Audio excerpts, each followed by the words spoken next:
Welcome to Demand and Disrupt, the Disability Podcast. Here, we will learn to advocate for ourselves and each other.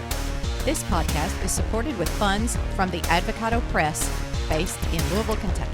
Hello, everyone, and thanks for joining me here on Demand and Disrupt, a disability podcast. I am your host, Kimberly Parsley, and I am going it alone today. I have a special episode where we're going to talk about a product that kind of making a splash, kind of buzzy in the disability community. It's called the Lotus Ring, and I'm interviewing Lotus founder and CEO, Deval Patel, and he's going to talk about that. We will be, of course, taking the week of Christmas off, so I am putting out an extra episode a little bit early, and so I'm just doing this by myself. And so one of the things I wanted to talk about is that, the holidays, for all that they are, joyous and merry and bright and the most wonderful time of the year, they are also very hard. In particular, for people with disabilities, they can be very hard. So I just want to talk about a few of the stressors we can all face and just tell you all, remember to take care of yourself. It's very important this time of year to take care of yourself just as much as you take care of others. And sometimes taking care of yourself means saying no to things, or if possible, saying, I'm going to have that catered, which is my new go-to move, and I'm enjoying that a great deal. So, sensory overload is a big thing, especially for people who have, things like autism spectrum disorder, sensory processing disorder, but also for those of us who have physical and sensory disabilities. I know I can get very overwhelmed, dizzy, almost to the point of being nauseous when I'm in a very loud environment where things are so loud. I'm trying to focus and listen, and I just kind of forget where I am in my own body, and it's it can be very terrifying. So that is definitely something to be aware of. I don't know. Sometimes we can control our surroundings, sometimes we can't. But I was at a event one time at the Center for Accessible Living office here in Bowling Green, and we were having a party, and she was a young woman, and it was getting very loud, and she took out her fidget cube, and she said, I need a break, and she went outside, and it was such, she was like half my age, but it was such a revelation to me that she recognized in herself that she was becoming overwhelmed and took steps to take care of herself, no matter how it looked.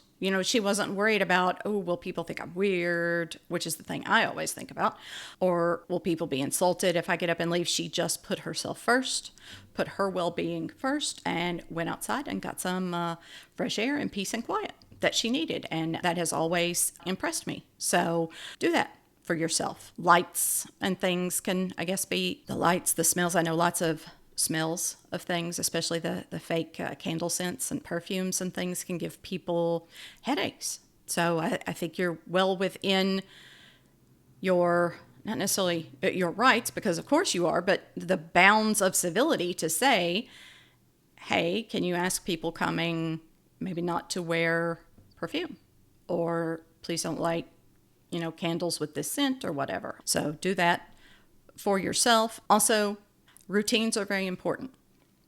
We all know how much we can do based on how much we have to do in a day. So you may know that by 7 o'clock, that's it, you're tapped out. You got nothing left in the tank. So forcing yourself to go to a party that starts at 8, that's going to be hard for you. So those are always choices that you have to make, for yourself. Is this worth it? Is it not? And those answers, of course, individual to every one of us. But, understand your routines, respect your routine. Maybe if you push too hard, you do something, you go outside your bounds that you've set for yourself, show yourself some grace because you tried, right? You tried, whether it works out or not. Show yourself some grace. There's that social pressure, always feeling pressure to be places, pressure to be a certain way. I feel like sometimes the world is telling me all the time, Kimberly, stop being so blind. maybe could you try to not act so blind? Which I don't know what blind acts like, but apparently that's what I do. So the pressure is real. People put pressure on themselves to, maybe it's to be punctual. Maybe it's to stay to the end of a thing. Maybe it's to cook all the things or to decorate to the nines, to dress a certain way that ultimately is not comfortable for you and will have an impact on your overall experience. But yet, social pressure is real. Remember that. And, maybe face it down and say, not today, social pressure. You don't win. Good luck with that. It's something we all struggle with, but I hope that you do. Also, financial stress, of course, is real. We all know that being disabled is very expensive in this country. So if you're wondering why you might be just a little extra stressed, it could be that. It could be that the financial pressures are there. They are real. You're not alone. We're all feeling that, right? And then dietary restrictions, of course. Maybe that's something that you need to do, but it's the holidays. So if you're diabetic, or there are just some foods that you're sensitive to that do not treat you well, you're probably going to encounter those foods, and those are going to impact how you feel overall, of course. And travel, of course. The bane of my existence is travel. And sometimes you have to go, and sometimes you have to go places that are not accessible. And I don't know how many times it's happened to me, and I've heard it from other disabled people, where you dress up and you've bought the gifts and you do everything to get there, and you get into the place and you are put into a corner, and so that you're not in the way. And no one means to do that. No one means to make us feel excluded, but it does happen, and it is hurtful. And it can be very upsetting. And, maybe it's a place you really wanted to go, but it's not accessible. And that just supremely sucks. And I would say, if you have the energy in your system this time of year, extra energy, do bring that up with someone who can do something about that. Even if they don't do something about that, they need to be made aware. So even if you put it in your calendar for January, on this day, complain to the manager of this store.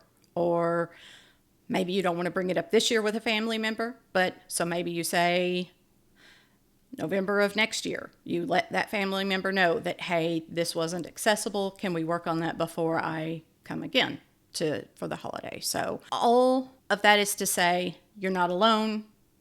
We're a lot of us going through this. I'm going through this. Just manage it the best way you can. Do your best. Set your boundaries and hold those boundaries. And then don't look back. Just go on. Don't worry about, did I do the right thing? I'm a chronic overthinker. I know there are a lot of my kindred souls out there. So don't worry about it. You've set your boundary. You've held your boundary. You're moving on. Don't look back. And so with that, happy holidays, however you celebrate or do not celebrate. I wish you a wonderful, happy winter season. I wish everyone a wonderful January and New Year 2025. And now here is my interview with Deval Patel.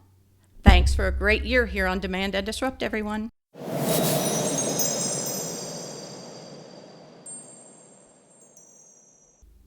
And thanks to Deval Patel for joining us today. He is the founder and CEO of Lotus, and he's here to tell me what this product is. It's getting a lot of buzz. I'm hearing a lot of people talk about it. So, Deval, thank you for joining and tell me about the product. Absolutely. Thanks, Kimberly. Glad to be here. Really quick, hi, everyone. My name is Deval. I'm an Indian gentleman, mid-30s, black hair, gray sweater, and today is sitting in front of a print of the Flatiron Building. So that's a little bit about me. Awesome. Happy to share a little bit about Lotus. Maybe I can start at the beginning. So the story really starts with me. I was born with twisted knees. Actually, me and my brother both. And over the years, I've been on and off crutches a lot. And one night a few years ago in my own home, I had gotten into bed at the end of a long day, having forgotten to turn off the switches, the wall switches for the lights. But I was too tired to get out of bed, hop onto my crutches, hobble 10 feet, turn off the light, and vice versa. So I just slept with the lights on the entire night and woke up in the morning thinking, well, if an engineer like me, managing a division at Apple for iPhone, Watch, and AirPods, having worked at a company that even makes the wall switches, which is Lutron, and 37 patents, if an engineer like me doesn't even have this smart home technology in their own home, what about everybody else? So in a nutshell, we made this wearable ring that controls objects at home by pointing. But unlike traditional smart home technology, there's no apps, no rewiring, no internet. And I'm happy to share more as we go. Yeah, absolutely. The simplicity of it. So describe the device to people if you don't mind. Yeah, so the way it works, step one, you put on a ring. Step two, you snap on a switch cover that snaps on top of your existing wall switches. And step three, you just point and click. And I'll explain how each part works in a second, but let's back up. So if today you wanted to control a wall switch or a light, the number one thing, the baseline today is to say use a smartphone or smart speaker like an Alexa, right? And it turns out 91% of US homes were built before smart homes even existed. But there's no easy way to upgrade though. So if you wanted, like I was saying, if you wanted to control your lights today, the first step is you'd have to rewire your existing wall switches to connect to the internet to be able to talk to Alexa, which is the baseline today. That's step one. Step two, wherever you've rewired your wall switches, you now have to put a smart speaker in every room of the house. So you have to put one in the kitchen, in the living room, in the bedroom. And a lot of people are not comfortable with that because they don't want something listening in their bedrooms. So that's step two. You have to replicate a smart speaker everywhere in your home. Step three, after you've done the rewiring and replicating of the speaker, you have to then pair every switch one by one through an app. And just that first step of rewiring is about 11 hours of rewiring for a typical single family home in the US. And this is all, or $2,000 if you can afford a contractor. And this is all best case if you own the house. If you're renting an apartment, there's no solution. Or if you're traveling for work or for pleasure, there's no solution. You can't bring your smart home with you. So to solve this, we developed the Lotus technology. Now, the way it works, step one, you put on the ring.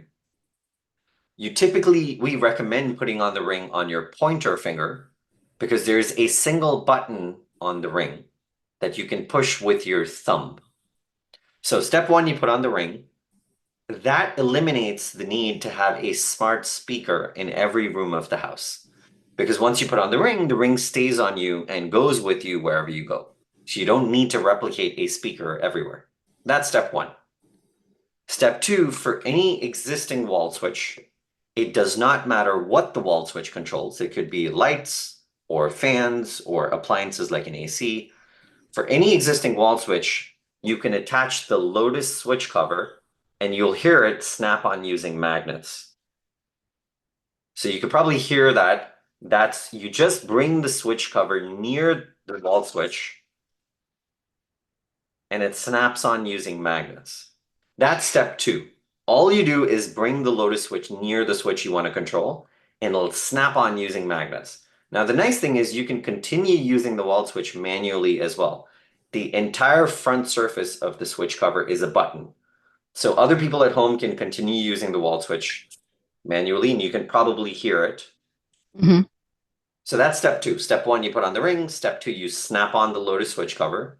Magnets eliminate any rewiring. And step three, you can push the button on the ring, point and click. And all you do is point towards the object you're trying to control and click, meaning push the button. And using infrared, sort of like a TV remote, eliminates the need for any apps or smartphone or internet. Basically, you're able to convert any space into an accessible space in seconds, and you can take that space with you wherever you go.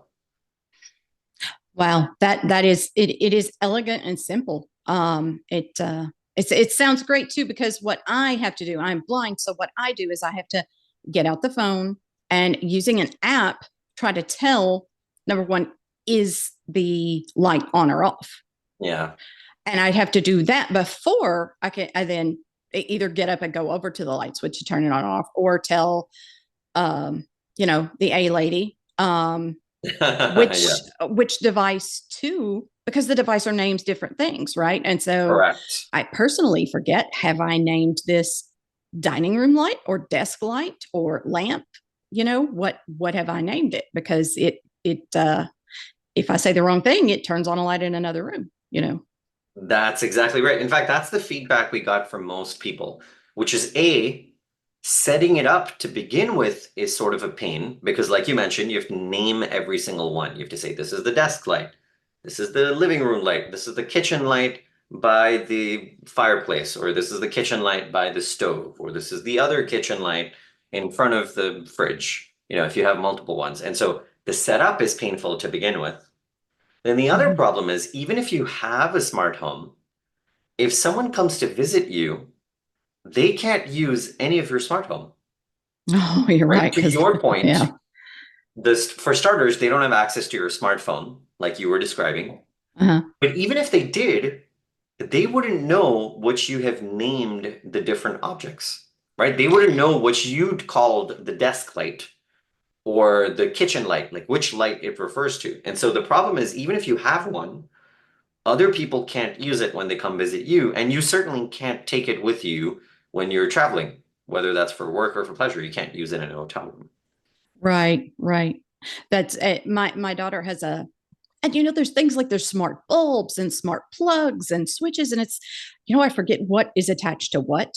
Yeah. So the lamp in my daughter's room has been called Christmas tree for 3 years, because we originally got the switch for the Christmas tree lights, and then she needed it Oh, in her room, and it's just too exhausting to change it, so it's just Christmas tree.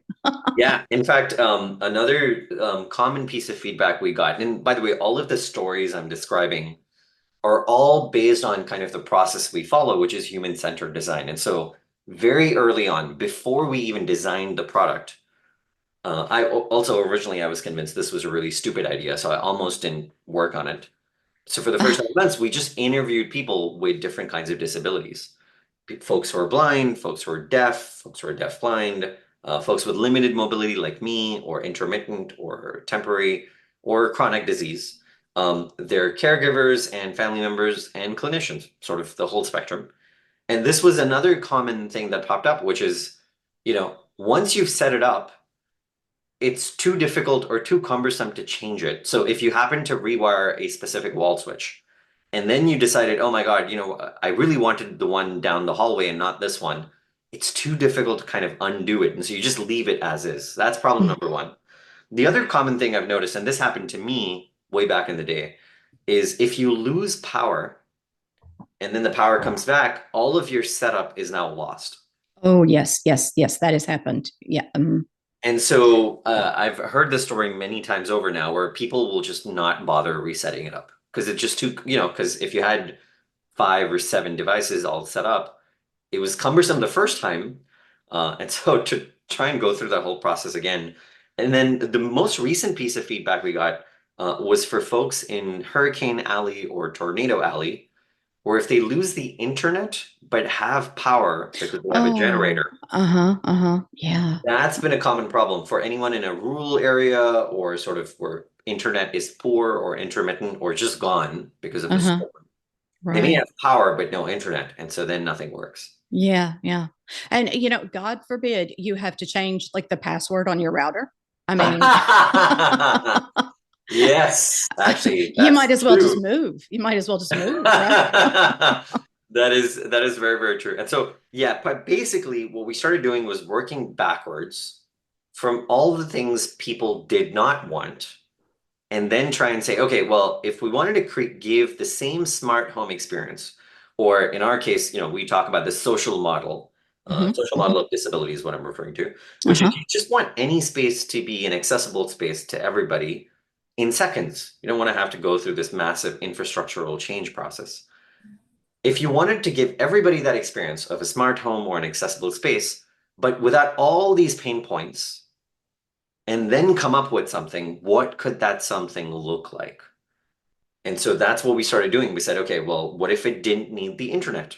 What would we create? What if it did not need rewiring? And what if you didn't have to replicate something multiple times and you could take it with you wherever you go? What would that look like? And so that's how we started working on it. Mm-hmm. And so right now it is light switches or anything that uses a light switch, correct? It's actually any wall switch. So if your wall switch controls the lights, you can control your lights. If Mm-hmm. your wall switch controls a fan, you can control a fan. If your wall switch controls a window AC, you know, the ones that stick out the window. Right. If you're living in a rental apartment, you can control the AC. In fact, today, so you can control lights, fans, and appliances. But in addition to that, because we use infrared, or the Ring uses infrared, you can even control televisions. And for televisions, you don't even need the Lotus switch cover. You can natively control all televisions because all televisions were built with infrared. These are even the ones, if you have a really old TV, like mine's 14 years old, all the TVs that have ever been around, all were built with infrared. And so any TV that you can control with the TV remote, you can control with the Ring. Mm-hmm. Now that would also be really handy in a hotel, wouldn't it? Yeah, we found that helpful in hotels. We found that really helpful if you live with a partner or a family, and it's a common issue for you that someone misplaces the TV remote, especially for folks like me who are on crutches or some folks using wheelchairs, if they put it out of hand's reach or on a shelf, and that's a common problem, then we get a lot of feedback that folks love that feature of the Lotus Ring. Mm-hmm. Another common one, and this is probably more universal, which is when you're watching television and you're falling asleep. Oh yeah. And that's not the time that you want to sit and fish for the remote, especially if it's fallen in the cracks of your sofa, or if you have a powered wheelchair, or if it's just fallen over. You don't want to sort of go around fishing for the remote right when you're about to fall asleep. In that moment, we find a lot of people just double tap the Ring and it turns off. Mm-hmm. Mm-hmm. Wonderful. That sounds amazing. And a lot of people are they may not be disabled, but they may be, like you said, temporarily impaired Yeah. from having broken a leg or had been in recovering from surgery or something. Yep, exactly. We essentially, to your point, Kimberly, we at Lotus build a technology that is usable by everybody. We just optimize for disability first. Because by doing that, you solve for everybody anyway. Whether that's a permanent disability, like you're using a wheelchair or crutches, or temporarily, for instance, pregnancy from prenatal to postnatal can be a year, or you're a new dad who's just put their baby to sleep and you don't want to call the name of the A lady to turn off something because you'll wake your baby up, or you don't want to move. If anyone's put their nieces or nephews to sleep, in my case, as soon as they're asleep, you're going to do anything in the world to make sure they don't wake up. And so if they've fallen asleep in your arms, both your arms are not usable anymore because you're not going to move them. And so it's a form of situational disability, right? Because your arms are now incapacitated. Right. They've fallen asleep in your arms. Or someone that has nothing's wrong. You mentioned intermittent, like surgery, or someone after a stroke. But I'm talking even something as simple as you're cold and in bed at night and you've just tucked yourselves in, but you forgot to turn off some light switch. Now you don't want to get out of bed because it's cold and you've just gotten into bed. And so even that person can then just use it. So our thesis is you just solve for disability first and you automatically help everybody along the spectrum. And so why not do that? That is truly amazing. And I mean, like you mentioned the AirPods earlier. I mean, they're starting to talk about those now as being used for hearing aids. Yeah, exactly. So I love that this is a wearable. It's like the simplest wearable. Yeah, actually, even that was an unusual. We originally, way back in the days, if I can share a story of the origins, we originally were not even thinking of making a ring. Originally, we were thinking we were just going to make these switch covers that snap on using magnets. and then they have a little motor inside that physically pushes your wall switch. And we figured everyone's got a TV remote, so we'll just make these switch covers and we'll just help people to use their TV remotes, right? Should work. Turns Mhm. out that doesn't work because TV remotes just blast infrared. And so instead of turning on, and the reason I'm saying this is we tried. And what we found unexpectedly is if you have many switches in the room, which is always the case, instead of turning on just the one wall switch that you are trying to control, everything in the room would turn on and off when you use the TV remote because TV remotes just blast infrared. So everything would turn on and off. And it was a really odd, very unusual feeling. And so part of the reason we've designed it this way is only the thing you're roughly pointed towards. It's not a laser pointer, so you don't have to hunt, so to speak. Think of it more like an infrared flashlight. Only what you're roughly pointed towards will turn on and off. Everything else in the room will stay the same way. And the reason it was designed to be a wearable, and specifically a ring, was the number one request we got was, can you please make something that can be used with one hand without looking at the device and usable in bed at night? Because apparently what was happening was any device that has a screen on it, like a phone or a watch, it requires two hands in order to be able to use it, right? You have to hold the device, either the phone with one hand or you're flipping over your wrist on one hand, and you Mhm. need your other hand to then interact with it. That was problem number one. And then problem number two, so if you know, if there's a device with a screen on it, you need both hands and you need to be able to typically look at the device simultaneously. Not either or, both conditions have to be true. So if you're holding grocery bags in one hand, you can look at your device, but you can't use it. Or if your hands are free, but you're looking elsewhere, like if you have small kids running around or if you have a pet at home, your hands are free, but you're looking elsewhere, so you can't use your device because they're not designed or optimized for that. And then the third problem was even if you had all this and you could use it, nobody was using them in bed at night, right? Apple Watches were being charged by the bedside, phones were charged. And so what we realized was everything came off. Necklaces came off, earrings came off. Mhm. But the only thing people kept with them at night while they were asleep in bed were their wedding rings. A ring, right? Oh, I Everything see. else came off. Only all they had were wedding rings, and they kept saying, "Hey, we would like something that is with us in bed at night, so that because the number one universal use case was everyone would typically have to get up at some point in the night to go use the bathroom." And of Mhm. course, if you're in bed at night and someone's, especially if you have a partner or a spouse, you don't want to say the name of the A lady in the middle of the night if you just want to illuminate the pathway to your bathroom. And instead, a lot of people were just leaving their bathroom lights on. And so, of course, weren't getting good sleep either. And so they wanted something that was a silent way of just turning on the lights, the little pathway to the bathroom, go to the bathroom, come back, and just go back to sleep. So that's why we created a ring, because it can be used with Mhm. one hand without looking at the ring and usable in bed at night. And so it was all working backwards. That's how we came up with a ring. Awesome. And so, what has been the reception by people to So far, the it's been device? fantastic. We've actually, it's been really wonderful. We receive a ton of letters and emails. Uh, some of them are on our website. If you look at my LinkedIn posts, we had been to a conference and a lady with no arms, uh, and she also uses a wheelchair. She sort of came over to our booth, and I wasn't sure what I was going to say to her because in theory, it should be usable by everybody, but that was a new situation. And she ended up just picking up the ring with her toes and using it. Mhm. And it took about 2 seconds, and the whole video is on my LinkedIn post. So anyone here can take a look at it. My name is Deval Patel. You're welcome to find me on LinkedIn.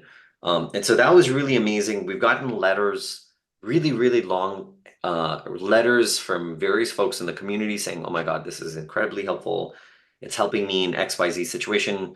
Please launch this product. Please continue doing what you're doing. Do not stop." In fact, one of the most moving letters I ever got was before we even launched. It was 3 days before we launched, and we only launched over Labor Day a couple of months ago.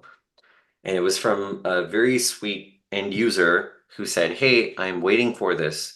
Whatever you do, do not sell to any of the big companies because I'm sure they will come knocking on your door as soon as you launch." So as soon as that happens, please continue doing what you're doing because this is going to change our lives. Please don't sell. I promise you this will be more worthwhile in the long run. That was really, really moving. It's a very long letter. So the reception so far has been great. We're actually working with the state of New York.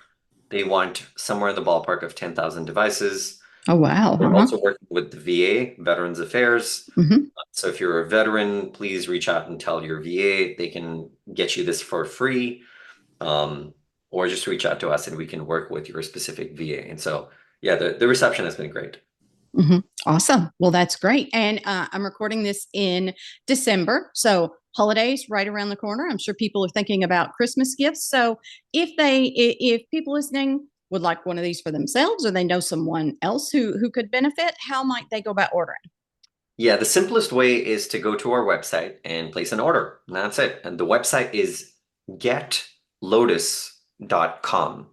That's GETLOTUS, like the flower, getlotus.com. And as soon as you order, we'll turn around your order usually within 24 hours. Okay. Okay. That's great. And I'll, of course, put that link in the show notes, but easy links like that, it's good for people to hear them and not have to go looking through the show notes for them. So that's great. So where did the name come from, Lotus? It's a good question. Actually, I don't get that too often. In the Indian culture, and like I mentioned, I was born in India.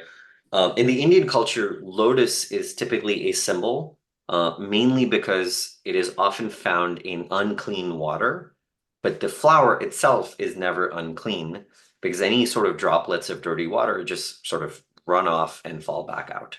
And so we thought it was a wonderful symbol of thriving in whatever situation you're in, thriving in adversity, thriving despite a difficult situation. And so we thought it was a wonderful symbol for what we're trying to do. Awesome. That's amazing. So people who need Christmas gifts and things, go to getlotus.com and look into that. Deval Patel, thank you very much for joining me today. Anything else you'd like to say before we sign off for the new year? Just a couple of common questions that we get, and so maybe I'll answer them in sort of quick succession. One, yes, there are different sizes of the ring, so don't worry. We have three different sizes at the moment. The other common question we get is, what does this control? Well, you can control anything your wall switch controls, so lights, fans, appliances, and TVs. And for TVs, you don't need the switch cover. Third is, what is the price point? And so very commonly, we get this question. One ring and three switch covers are $349. But depending on time of the year and whenever you're hearing this, for instance, right now it's near Christmas, we do have some holiday sales going on. And so you can take a look at the website. And then the last question I'll say is, what's the range and the battery life? And so obviously you can be as close as you want to whatever you're trying to control, but you can also be as far as 30 feet or 10 meters for those in metric. Meaning it's not just a small room or a hall. You can be diagonally across a very large hall and it'll still work.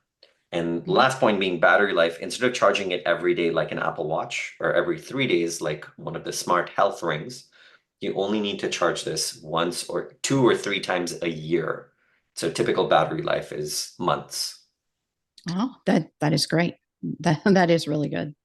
Well, it was Awesome. wonderful being here. Thank you, Kimberly, for Thank taking you so time and much having me on your show. I'm sure it's a busy time of year. I appreciate you taking the time to join us. Absolutely. Wonderful being here. Bye. Happy holidays and Happy New Year. Happy holidays.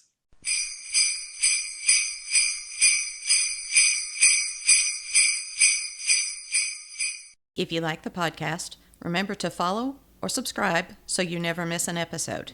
If you really like the podcast, we'd love it if you could leave us a rating or review on Apple Podcasts or Spotify or wherever you get your podcasts. That helps more people to find us.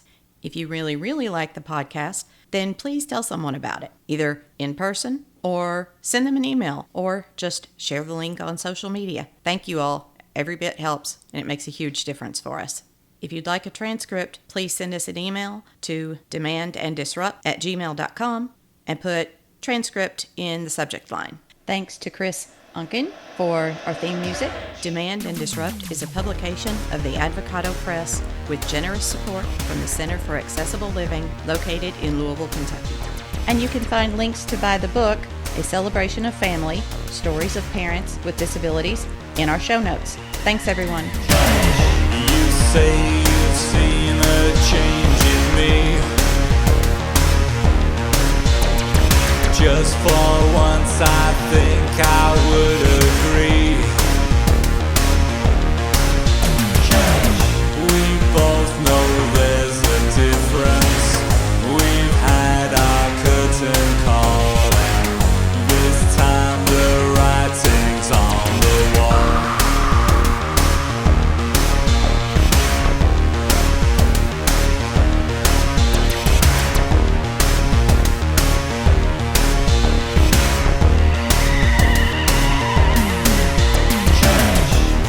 War of words we can't defend. Two damaged hearts refuse to mend. This situation's pointless with each and every day. It's not a game we need to play.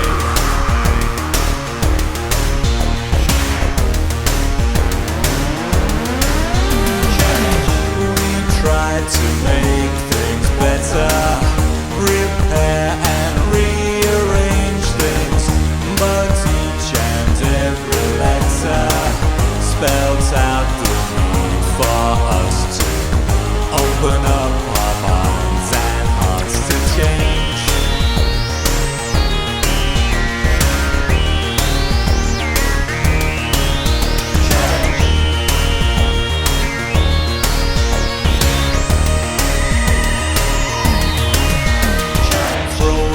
Dice, then what will be.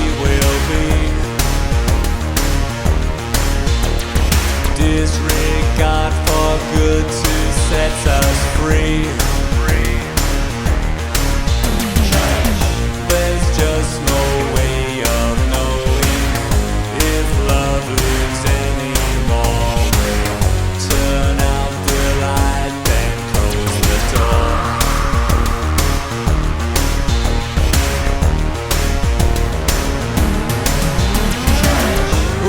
Try to make things better, repair and rearrange things, but each and every letter